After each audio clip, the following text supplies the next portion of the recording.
وہ لوگ جن کی دعا قبول نہیں کی جاتی، رزق حرام کھانے والے کی دعا قبول نہیں ہوتی۔ حضرت ابو ہریرہ رضی اللہ تعالیٰ عنہ سے روایت ہے، رسول اللہ صلی اللہ علیہ وسلم نے فرمایا،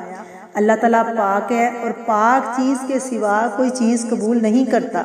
اور بے شک اللہ تعالیٰ نے مومنوں کو ایسی چیز کا حکم دیا ہے جس کا حکم رسولوں کو دیا۔ چنانچہ ارشاد فرمایا، اے رسولو پاک چیزیں کھاؤ اور نیک عمل کرو، اور اللہ ارشاد فرماتا ہے، اے لوگو جو ایمان لائے ہو، کھاؤ اس پاک رزق سے جو ہم نے تم کو دیا ہے۔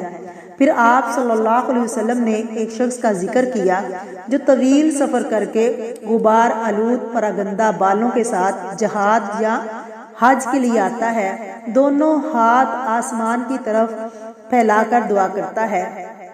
اے میرے رب، اے میرے رب، اور حال یہ ہے کہ اس کا کھانا پینا پہننا سب حرام مال سے ہے، حرام مال سے ہی پرورش کیا گیا،